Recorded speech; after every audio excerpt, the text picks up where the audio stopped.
नमस्कार दोस्तों, मैं प्रिंस। मेरे YouTube चैनल स्टडी पॉइंट पर आपका स्वागत है। हम क्लास 10th की विज्ञान चैप्टर नंबर 10 पढ़ रहे थे, प्रकाश का परावर्तन तथा अपवर्तन। इसमें हमने प्रकाश के बारे में जान लिया है कि प्रकाश क्या है। प्रकाश एक प्रकार की ऊर्जा है जिसकी सहायता से हमें वस्तुएं दिखाई देती हैं। प्रकाश की चाल 3 गुणा 10⁸ मीटर पर सेकंड होती है, जो कि निर्वात तथा वायु में होती है। इसकी तरंग दैर्ध्य 3900 एंगस्ट्रॉम से लेकर 7800 एंगस्ट्रॉम होती है। आज हमारा दूसरा टॉपिक चलेगा प्रकाश का परावर्तन। प्रकाश का परावर्तन, रिफ्लेक्शन ऑफ लाइट, इसको इंग्लिश में कहा जाए रिफ्लेक्शन ऑफ लाइट। प्रकाश का परावर्तन क्या होता है? ये कोई परावर्तक तल है,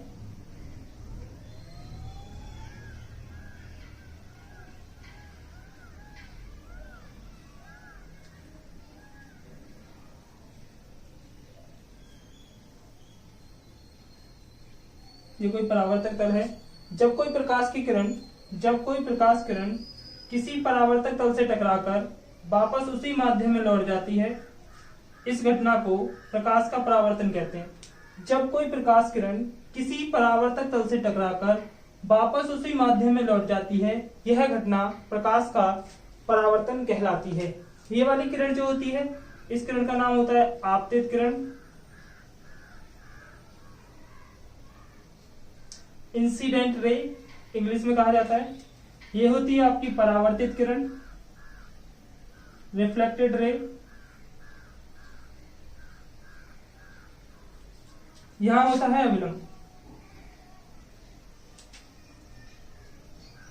अविलंब,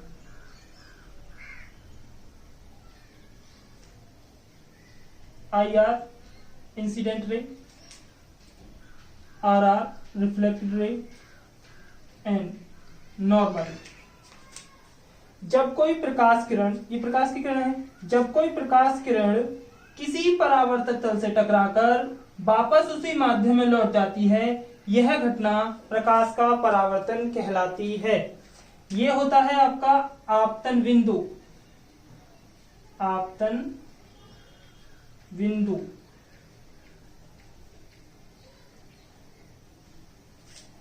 ये जो एंगल होता है I इंसिडेंट एंगल, ये होता है रिफ्लेक्टेड एंगल, आपतन कोण, आपतन कोण। ये होता है आप परावर्तन कोण, परावर्तन कोण। फिर से एक बार परिभाषा में रिपीट कर रहा हूं। जब कोई प्रकाश किरण किसी परावर्तक तल से टकराकर वापस उसी माध्यम में लौट जाती है, यह घटना प्रकाश का परावर्तन कहलाती है। प्रकाश के परावर्तन के दो नियम हैं। प्रकाश परावर्तन के दो नियम हैं। नियम नंबर 1, आपतित किरण कोमा परावर्तित किरण तथा आपतन बिंदु पर अविलंब। आपतित किरण कोमा परावर्तित किरण तथा आपतन बिंदु पर अविलंब, तीनों एक ही तल में होते हैं। आपतित किरण कोमा परावर्तित किरण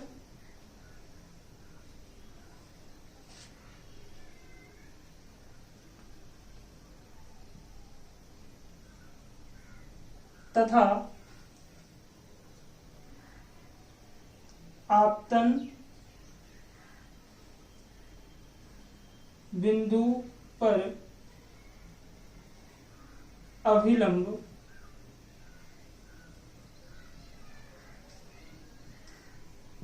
तीनों एक ही तल में होते हैं।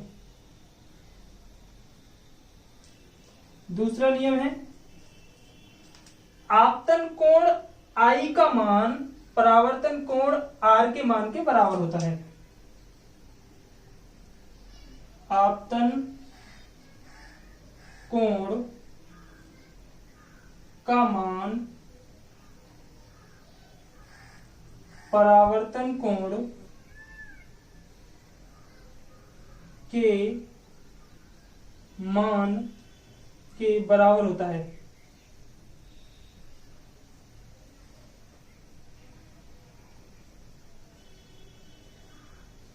कोण आई बराबर होगा कोण आर। आपतन कोण का मान परावर्तन कोण के मान के बराबर होता है। ये हो गया टॉपिक आपका कंप्लीट। प्रकाश का परावर्तन क्या होता है, किसे कहते हैं? जब कोई प्रकाश किरण, ये प्रकाश किरण है, जब कोई प्रकाश किरण किसी परावर्तक तल से टकराकर वापस उसी माध्यम में लौट जाती है, यह घटना प्रकाश का परावर्तन कहलाती है। इसके दो नियम होते हैं, आपतित किरण परावर्तित किरण तथा आपतन बिंदु। ये है आपतन बिंदु, ये वाला जो बिंदु है आपतन बिंदु, तथा आपतन बिंदु पर अभिलंब तीनों एक ही तल में होते हैं। दूसरा है आपतन कोण का मान परावर्तन कोण के मान के बराबर होता है। It's complete. नेक्स्ट टॉपिक की तरफ बढ़ते हैं। किसी को स्क्रीनशॉट लेना हो तो स्क्रीनशॉट ले सकते हैं।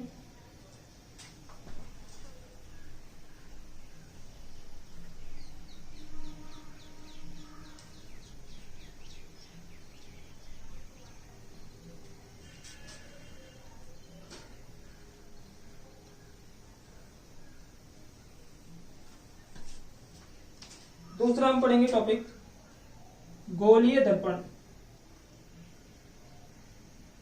गोलीय दर्पण। गोलीय दर्पण क्या होता है इसे समझ लेते हैं। दर्पण हमारे दो प्रकार के होते हैं। गोलीय दर्पण स्फेरिकल मिरर हमारे दो प्रकार के होते हैं।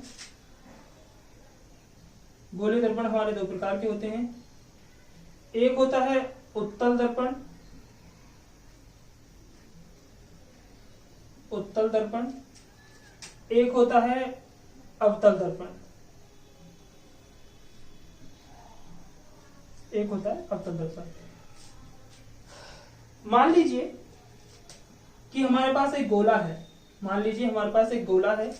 अगर इस गोले को काट दें, हम इस गोले को काट दें, तो ये हमने गोले को काट दिया है, गोले को काट लिया। इस गोले के बाहर वाले तल पर अगर हम पेंट कर दें, बाहर वाले तल पर कलई कर दें, बाहर वाले तल पर पॉलिश कर दें, तो ये वाला जो तल है परावर्तक बन जाएगा। ये वाला जो तल है परावर्तक बन जाएगा। और इस वाले तल के अंदर वाले तल पर कली कर दें, क्योंकि दर्पण बनाने के लिए हमें सदैव कलई जो करनी होती है किसी दर्पण, किसी भी गोलीय पृष्ठ के दाईं तरफ कलई करनी होती है, क्योंकि बाईं तरफ से तो हम प्रकाश किरणों को डालते हैं, ये नियम है।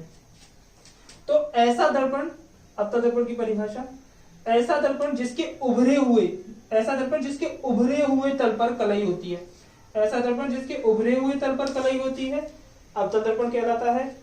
ऐसा दर्पण जिसके दबे हुए तल पर कलई होती है उत्तल दर्पण कहलाता है। ऐसा दर्पण जिसके दबे हुए तल पर कलई होती है क्या कहलाएगा? देखो दबे हुए तल पर कली है तो ये हमने क्या दिया? उत्तल दर्पण। जिसके उभरे हुए तल पर कली होगी वो आपका जो, अगर हम चम्मच इस तरीके से होती है, अगर इस तरीके से हम अपना फेस देख रहे हैं तो वो जो तल है उसका वो अवतल दर्पण की तरह व्यवहार कर रहा है। अगर इस तरीके से देख रहे हैं तो वो उत्तल दर्पण की तरह व्यवहार कर रहा है। अब हम पढ़ेंगे अवतल तथा उत्तल फाइनली दर्पणों से संबंधित परिभाषाएं कि दर्पण के अंदर क्या क्या होता है।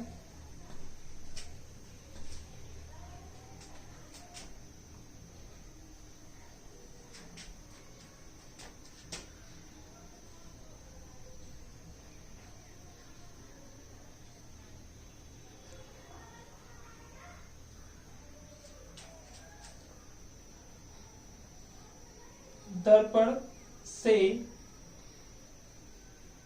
संबंधित परिभाषाएं, दर्पण से संबंधित परिभाषाएं। दर्पण से संबंधित परिभाषाएं क्या क्या हो सकती हैं? ये दर्पण है, इसके बीच में से हमने एक लाइन खींची, ये लाइन दर्पण के मध्य बिंदु को काटती है, ये लाइन दर्पण के मध्य बिंदु को काटती है। यानी दर्पण के मध्य बिंदु को, दर्पण के मध्य बिंदु को ध्रुव कहते हैं। दर्पण के मध्य बिंदु को ध्रुव कहते हैं। और इस ध्रुव से जो लाइन जाती है इसे मुख्य अक्ष कहते हैं। मुख्य अक्ष। कोई भी गोलीय दर्पण, कोई भी गोलीय दर्पण, अगर मैं इसको एक गोला की तरह मानूं तो ये यहां यहां यहां,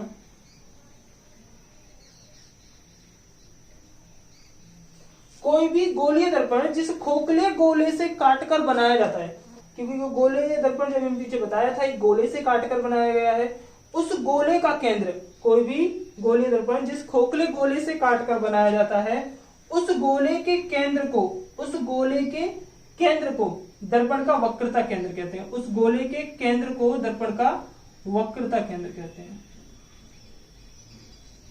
उस गोले के केंद्र को दर्पण का वक्रता केंद्र कहते हैं। वक्रता केंद्र तथा ध्रुव के मध्य बिंदु को, वक्रता केंद्र तथा ध्रुव के मध्य बिंदु को फोकस कहा जाता है। दर्पण के वक्रता केंद्र तथा मध्य बिंदु को फोकस कहते हैं। दर्पण के वक्रता केंद्र तथा ध्रुव के बीच की दूरी वक्रता त्रिज्या कहलाती है। दर्पण के वक्रता केंद्र तथा ध्रुव के बीच की दूरी वक्रता त्रिज्या कहलाती है। वक्रता त्रिज्या। दर्पण के ध्रुव तथा फोकस के बीच की दूरी फोकस दूरी कहलाती है।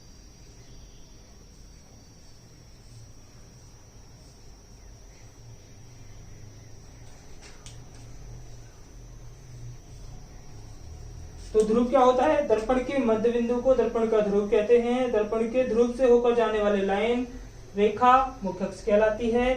कोई गोलीय दर्पण जिस खोखले गोले से काटकर बनाया जाता है, उस गोले के केंद्र को दर्पण का वक्रता केंद्र कहते हैं। वक्रता केंद्र तथा ध्रुव के बीच की दूरी को वक्रता त्रिज्या कहते हैं। वक्रता केंद्र तथा ध्रुव के मध्य बिंदु को दर्पण का फोकस कहते हैं। ये आपका इससे संबंधित परिभाषाएं हो गई हैं। इन सभी की परिभाषाएं में से मैं कुछ परिभाषाएं आपको पढ़ाने जा रहा हूं।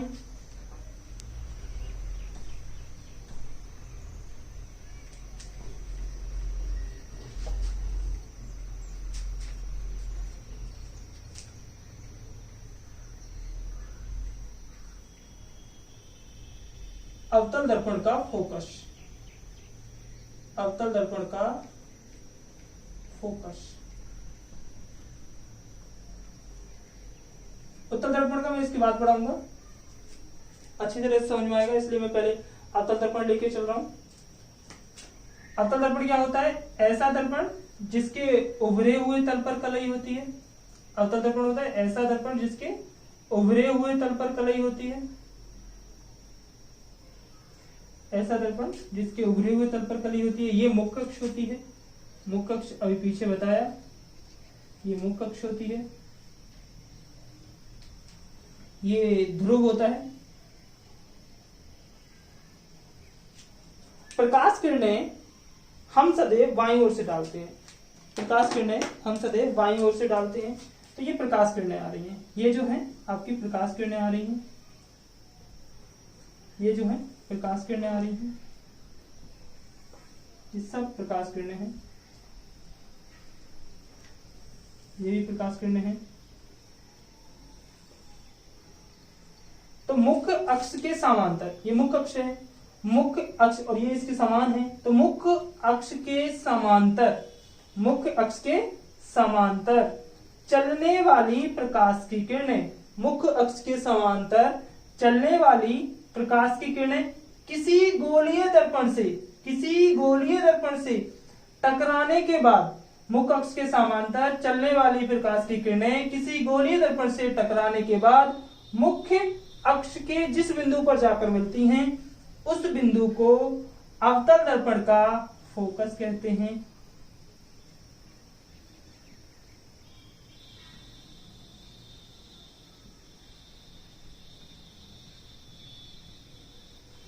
फिर से एक बार रिपीट करता हूं।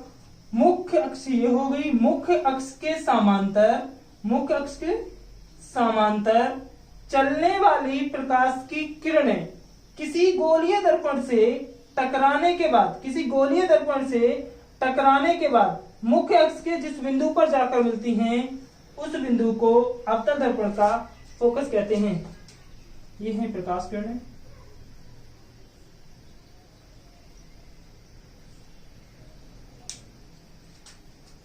ये जो किरणें हैं वो अनंत पर रखी हुई हैं, यानी मुख्य अक्ष के समांतर चलने वाली प्रकाश की किरणें किसी गोलीय दर्पण से टकराने के बाद मुख्य अक्ष के जिस बिंदु पर जाकर मिलती हैं उस बिंदु को अवतल दर्पण का फोकस कहते हैं। ये हो गया। स्क्रीनशॉट लेना हो तो ले लीजिए।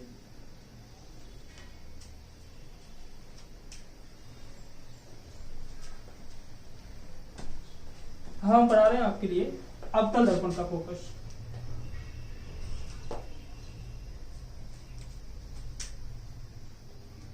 उत्तल दर्पण का फोकस। ऐसा दर्पण जिसके दबे हुए तल पर कलई होती है, ऐसा दर्पण जिसके दबे हुए तल पर कलई होती है, ये दबा हुआ तल है। ऐसा दर्पण जिसके दबे हुए तल पर कलई होती है, तो ये कलई कर दी, ये इसका ध्रुव हो गया P। इसमें भी मुख्य अक्ष के समांतर चलने वाली प्रकाश की किरणें, मुख्य अक्ष के समांतर चलने वाली प्रकाश की किरणें, मुख्य अक्ष के समांतर प्रकाश की किरणें चल रही हैं। ये सभी किरणें जो है मुख्य अक्ष के समांतर है। अब इसका जो तल है उस तरफ झुका हुआ है, तो ये प्रकाश किरणें परावर्तित होकर इस दिशा में चली जाएंगी। ये प्रकाश किरणें परावर्तित होकर इस दिशा में आ जाएंगी। ऐसे ही ये होना है, ये भी इस दिशा में आ जाएंगी। तो ये आगे जाके तो कहीं नहीं मिलेंगी। आगे जाके अगर इनको हम खींचें तो ये प्रकाश किरणें कभी भी नहीं मिलेंगी। इन किरणों को हम डॉट डॉट करके पीछे की तरफ बढ़ाते हैं।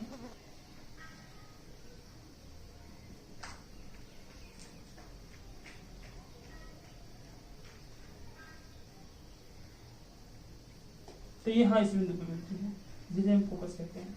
तो मुख्य अक्ष के वो कक्षीय होगी आपकी, ये क्या है मुख्य अक्ष, ये है मुख्य अक्ष।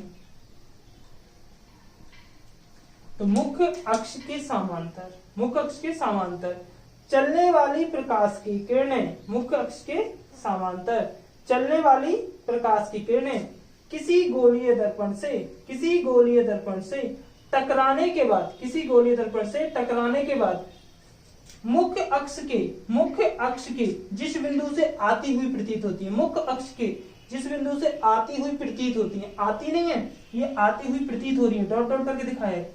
मुख्य अक्ष के जिस बिंदु से आती हुई प्रतीत होती है उस बिंदु को उत्तल दर्पण का फोकस कहते हैं।